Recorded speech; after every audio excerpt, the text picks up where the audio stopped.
Salmo 116, vamos fazer a leitura deste salmo.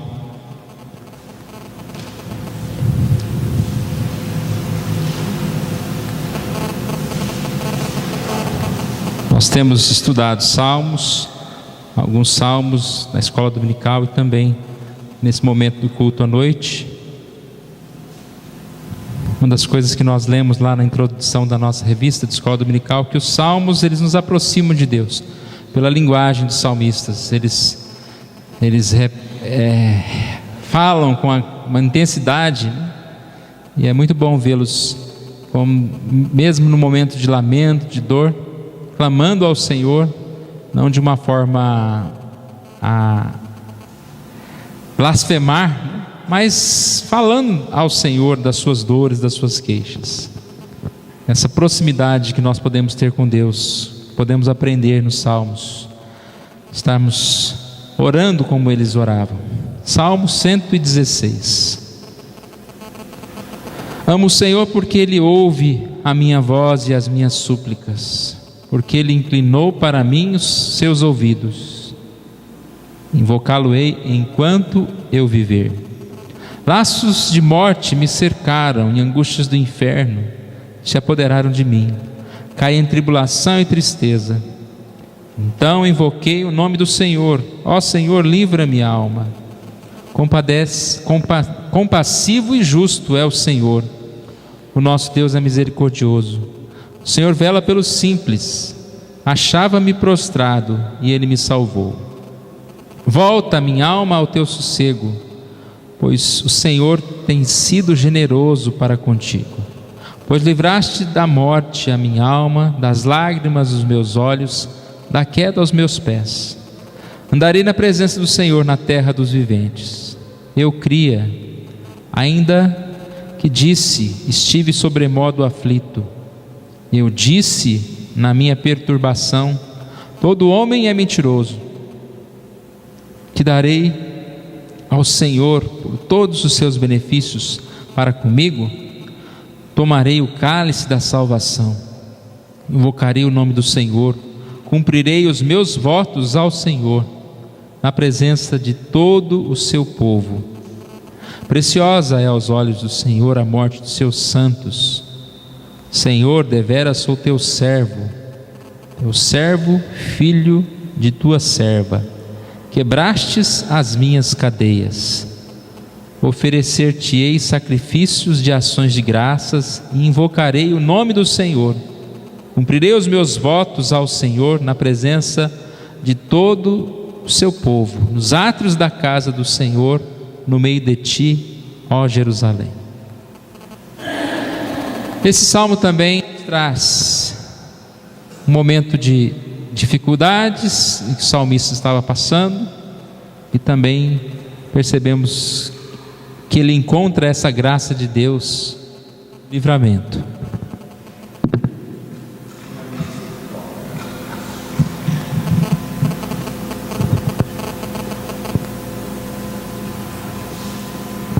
E nós temos falado um pouco nesta semana já, desde quarta-feira passada, um pouquinho sobre esse tema, as dificuldades, as decepções, os problemas.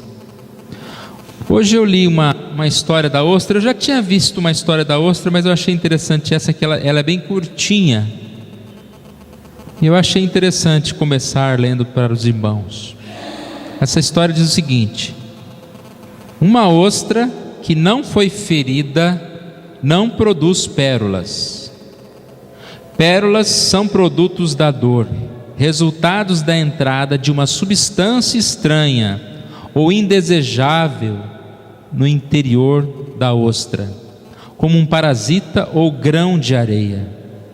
Na parte interna da concha é encontrada uma substância lustrosa, chamada nácar.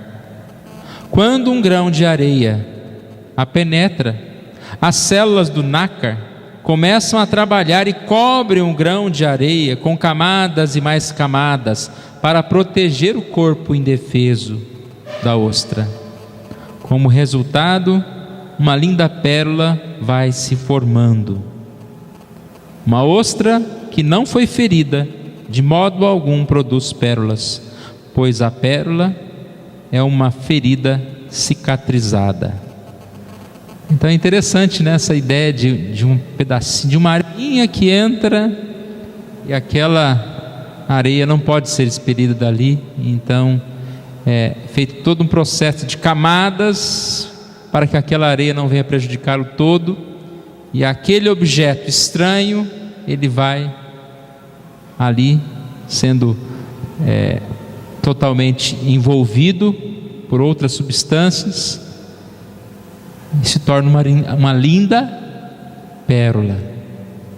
Mas para que essa pérola pudesse existir, houve a necessidade de uma ostra ser ferida.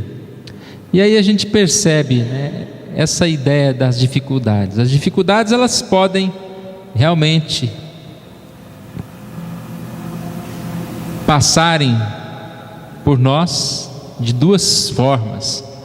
Ou elas passam por nós e nós fazemos como esta ostra, que transformamos aquela dificuldade ou aquela areia em pérola, ou nós simplesmente a ignoramos e talvez morremos por isso, ou nós expelimos qualquer dificuldade, não queremos passar próximo, queremos só viver no prazer, e nós simplesmente somos ostras vazias de pérolas. Não somos ninguém diferente disso. Achei interessante então começar com essa história. O Salmo 116, nós encontramos aqui o salmista realmente expondo uma grande dor, a ponto dele chamar de laços de morte e angústias do inferno. Pensa na dor que o nosso salmista está mostrando. Ele aparentemente está em grande tribulação e tristeza, como ele relata aqui. Alguns dizem que esse salmista pode ser o rei Ezequias. Foi até citado hoje cedo na escola dominical a história do rei Ezequias. Aquele rei que recebeu uma notícia em 2 Reis 20, versículo 1: põe ordem à tua casa, porque morrerás e não viverás. E ele clamou a Deus, pediu para que Deus não o levasse. Então depois nós percebemos a resposta de Deus para ele, que diz: ouvi a tua oração e vi as tuas lágrimas, eis que te curarei. Laços de morte me cercaram, muitos sofrimentos, muitas dificuldades. Como nós temos dito, né? Em um momento ou outro nós passamos por dificuldades, às vezes grandes, às vezes outras não tão grandes, mas que nós nos sentimos como esse salmista, angústias, tristeza. É interessante que quando se fala de depressão, vários motivos podem causar depressão, e um deles é simplesmente uma enfermidade. Tem gente que nunca teve depressão na vida, aí fica doente e descobre que tinha depressão. Por quê? Porque na enfermidade ele simplesmente perde o prazer de viver. Então, por um motivo ou outro, nós podemos sentir grande tristeza. E como eu disse, talvez essa enfermidade não é uma enfermidade tão grande, é alguma coisa que apenas te limita em certo momento, mas aí você já não está querendo fazer mais nada, você perde a motivação. Em momentos como esse, de grande dor, o que nós devemos fazer? Nós encontramos o salmista dizendo: aqui, que ele clamou ao Senhor. Versículo 4: então invoquei o nome do Senhor. Ó Senhor, livra minha alma. Invoquei o nome do Senhor. Ó Senhor, livra-me a alma. E ele coloca motivos da sua confiança. Versículo 5 ele diz: porque o Senhor é compassivo e justo, o Senhor é misericordioso, o Senhor vela pelos simples. E ele coloca-se diante de Deus, ele crê em Deus, por mais que seja a sua dor. E nós vemos o livramento de Deus, os versículos 8, parte do versículo 9, quando o versículo diz: pois livraste da morte a minha alma, das lágrimas os meus olhos, da queda os meus pés.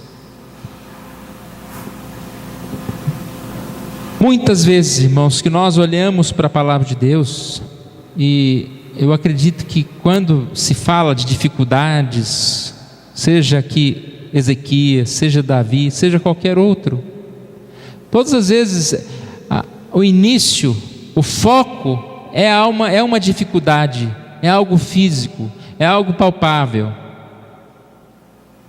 Mas eu acho interessante que todas as vezes que os salmistas vão buscar a Deus, eu acredito que por algo físico, por uma necessidade, ou seja, por um inimigo que está perseguindo, uma guerra que viria contra eles, a resposta que vem é sempre para a alma, para o coração daquela pessoa. E eu acredito que os irmãos já perceberam isso, que quase sempre a resposta primária já é suficiente. Porque em meio às dificuldades, quando somos compelidos a buscar a Deus, e a orar, e a entrar na presença do Senhor Deus, a primeira coisa que nós encontramos é o próprio Deus, é a comunhão com Deus. Foi um pouco do que nós falamos em certa parte da escola dominical hoje. E quando você encontra a comunhão com Deus, a alegria de estar com Deus, você esquece dos seus problemas. Ou o seu problema fica tão pequeno que ele muda na lista dos assuntos, sua categoria de listas de assuntos. Você já percebeu como a nossa memória funciona com categoria de prioridades? Então, de repente, você está com uma coisa na cabeça, né? Eu vou falar sobre esse papel aqui relacionado a um hino, mas de repente eu tenho uma prioridade, eu tenho uma prioridade que é um copo d'água, e de repente eu tenho uma prioridade, eu tenho uma prioridade que é ler essa passagem da Bíblia. De repente as coisas vão ficando tão para trás nessa lista que você já nem lembra mais do papel. Você não lembra do papel. Então você entrou naquele lugar por causa de um papel, mas você foi conduzido por tantos corredores que você encontra com a palavra de Deus, e a tua graça me basta. Nessa fraqueza eu estou me aperfeiçoando. As palavras de Paulo se encaixam muito bem aqui. Nesta fraqueza eu estou me aperfeiçoando. Seja o que for, ainda que eu ande no vale da sombra da morte, não temerei mal algum, porque tu estás comigo.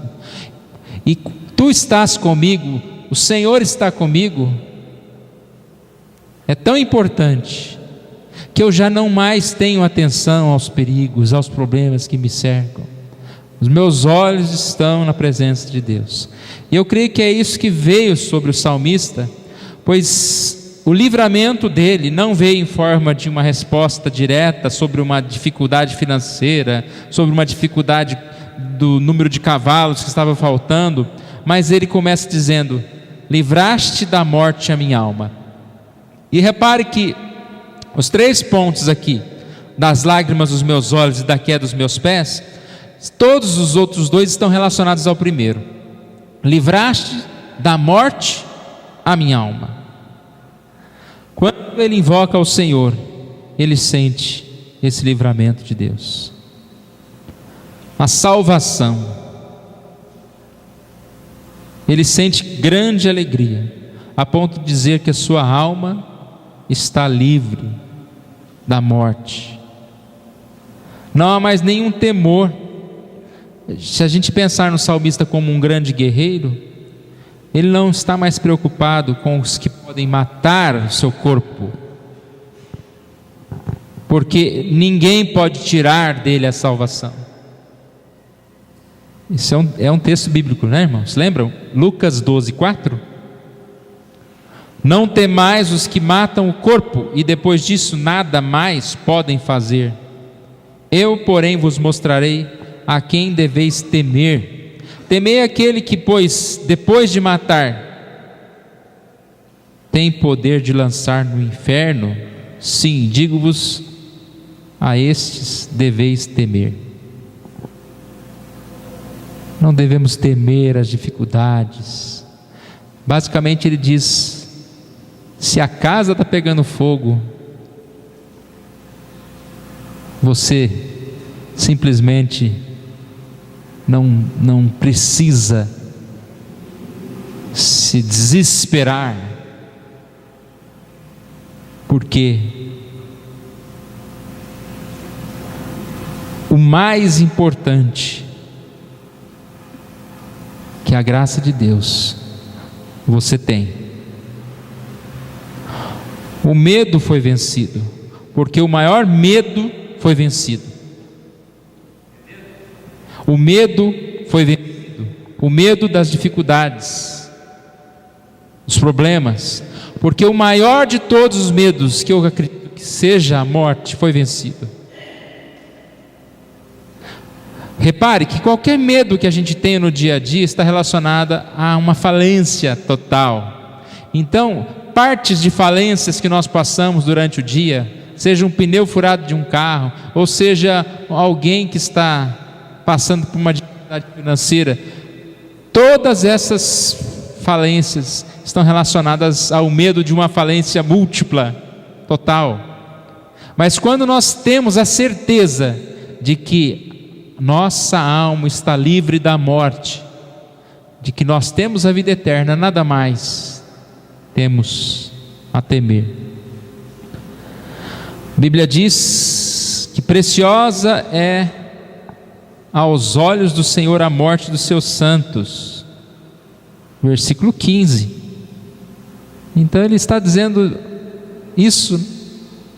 Até parece que ele está dizendo que, ainda que eu pereça em meio a essas dificuldades, a esses laços de mortes, se os laços que me cercaram venham a me derrotar, preciosa é a morte aos olhos do Senhor, preciosa é a morte dos seus santos.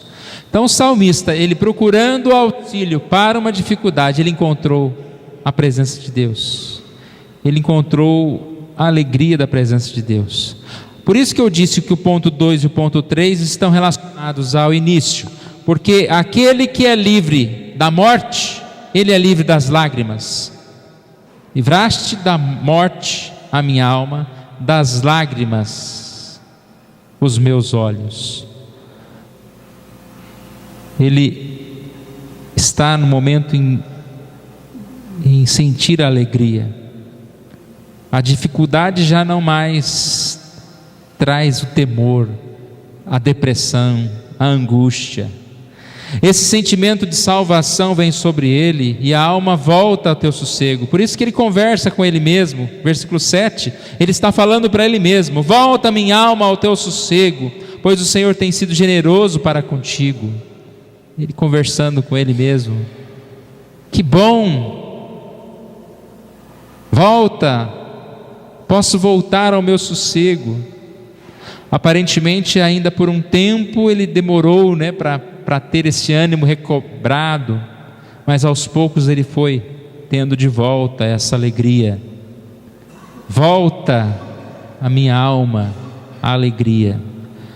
Nós vivemos, irmãos, um tempo de tristeza, num tempo de ansiedade nunca visto, porque as pessoas estão cada vez mais consumindo coisas, acreditando que consumindo coisas podem ser felizes. E os homens são ávidos por dinheiro, eles não param de produzir coisas. Tem uma lista, eu não trouxe a lista aqui, vou falar algumas coisas de cabeça, mas como o homem ávido por dinheiro troca as coisas mais simples por coisas complicadas.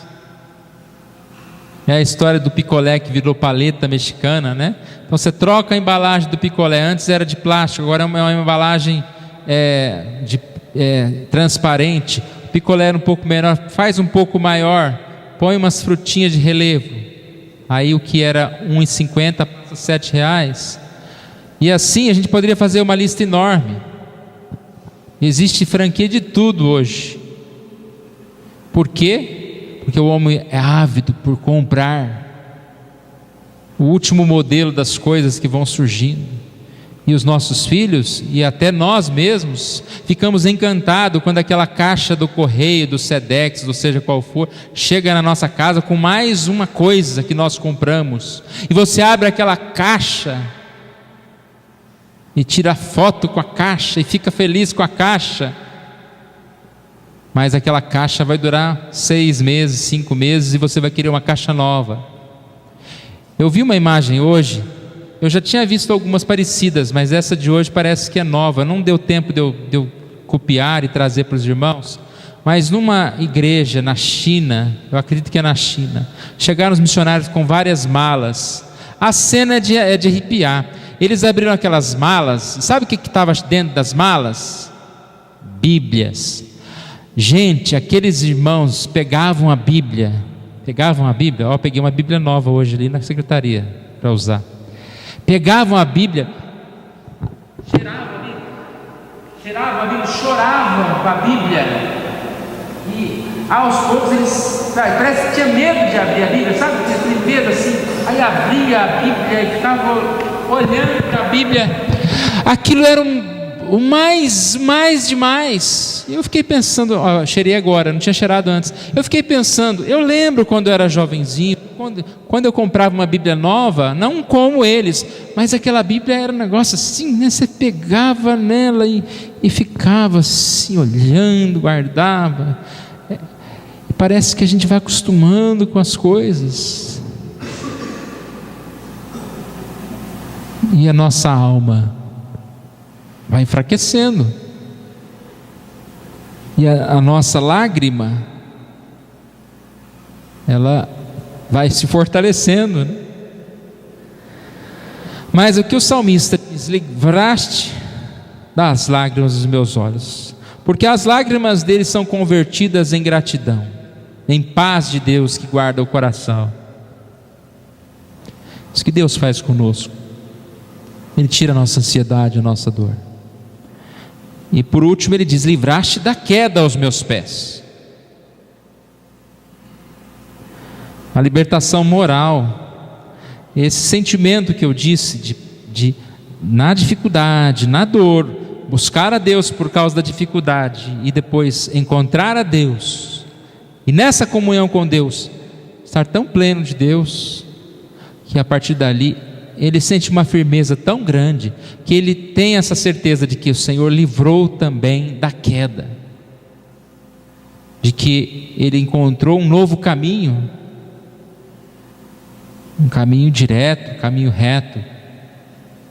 Na presença da luz, ele vê luz para o seu caminho, ele vê condição de persistir. Ele sente, como diz o Salmo 121:3, que o Senhor não permitirá que os teus pés vacilem, não dormita aquele que te guarda. O Salmo 56:13, ele é um pouco parecido com o Salmo 126 que nós estamos lendo. Ele diz o seguinte: pois livraste a alma, me livraste da morte a alma, sim, livraste da queda aos meus pés. Aí não tem aqui das lágrimas dos meus olhos, no Salmo 56. Aí ele diz: livraste da morte, da morte me livraste a alma. Estou acostumado a ler o outro. Da morte me livraste a alma, sim, livraste da queda aos meus pés, para que eu ande na presença de Deus, na luz da vida. para andar na presença de Deus, nessa luz da vida. Um Salmo 37, versículo 4, que eu li aqui uma vez na NVI, que no lugar de dizer se cair não ficará prostrado, na NVI diz: ainda que tropece não cairá, pois o Senhor o segura pela mão. Eu achei interessante essa comparação, né? Porque ao invés de cair e levantar, aqui é como se no lugar de ficar caindo, a gente desse uns trupicão, né? Nós tropica, mas não cai. Então, é mais ou menos a ideia essa, né? Se você tropeçar, é quando que você está para cair, o Senhor Deus segura pela mão. Livraste da queda aos meus pés. Quando nós nos aproximamos de Deus, esse sentimento que nós temos, que nós somos fortalecidos, ainda que nós tenhamos certas dificuldades diante do dia a dia, mas nós temos essa fortaleza diante do Senhor. O salmista, cheio de gratidão, ele não faz mais nenhum compromisso, nenhum voto, mas ele diz apenas: cumprirei os votos que fiz. Aparentemente ele era alguém que cumpria, não, que se comprometia, né, que fazia muitos votos, mas talvez não cumpria todos. Mas a ideia é: agora, a partir de agora, eu vou até talvez prometer menos, mas vou fazer mais. A questão da promessa, ela serve mais para a gente do que para Deus. Às vezes a gente faz certos compromissos achando que Deus vai se agradar, mas a gente faz para a gente mesmo. Sabe aquela história de: não, segunda-feira eu vou começar o regime, nessa segunda eu vou. É verdade. A gente faz a promessa, mas é mesmo, é verdade, agora vai. Faz a promessa para a gente. E assim a gente vive prometendo, porque diante das promessas você vai dormir tranquilo. Você já viu aquela história de que você tem um monte de coisa para fazer, você anota tudo aqui, amanhã eu faço, agora eu posso dormir tranquilo. Por quê? Amanhã eu vou fazer.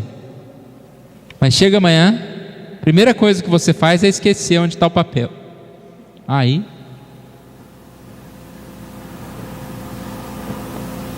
deixa para depois. E aqui exatamente a gente não pode fazer isso com Deus.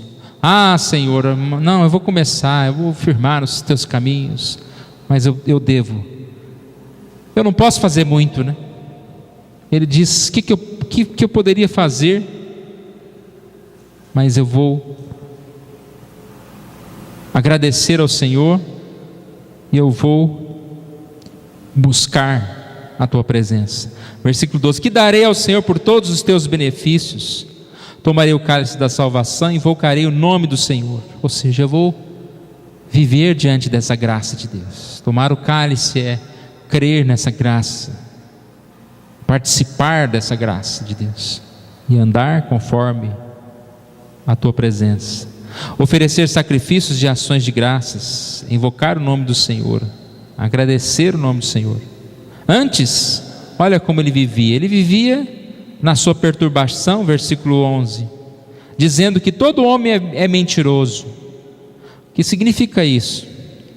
A maior forma da gente arrumar desculpa para não fazer as coisas certas é dizer: todo mundo é pastor, todo mundo faz, ninguém é santinho, nada, eu também não vou fazer nada não, eu não vou me preocupar não. E aí a gente vai acomodando nessa história de todo mundo é mentiroso, todo mundo é pecador, todo mundo é falho, e a gente busca só os defeitos de todo mundo e vai se transformando num todo mundo defeituoso, né? Eu sou um pouquinho do errado do pastor, um pouquinho do errado do irmão tal, um pouquinho porque eu me justifico através dos erros dos outros. Antes ele disse isso, mas agora não, agora ele diz: tomarei o cálice da salvação, invocarei o nome do Senhor, oferecei sacrifícios de ações de graças, invocarei o nome do Senhor, de eterna gratidão.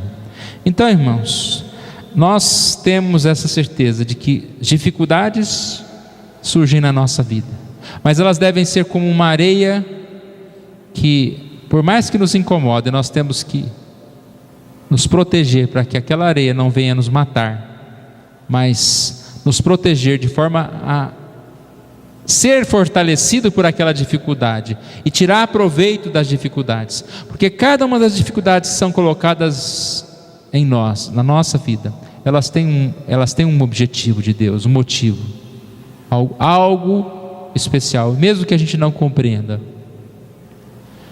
Mas desde que nós estejamos vivendo diante dessas dificuldades, lutando contra elas, aprendendo com elas, então que a gente não faça das dificuldades uma escola de crime, né?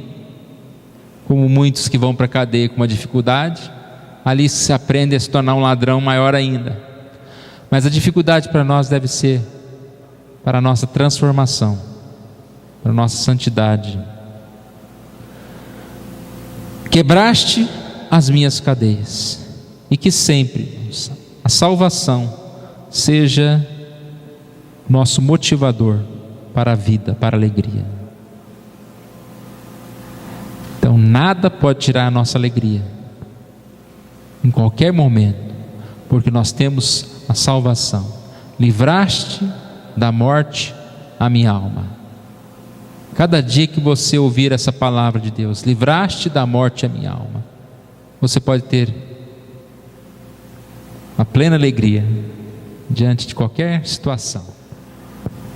Senhor Deus, obrigado, nós te louvamos, Pai, porque o Senhor nos dá a vida eterna, e ninguém, ó Deus, pode tirar aquilo que o Senhor é quem nos deu.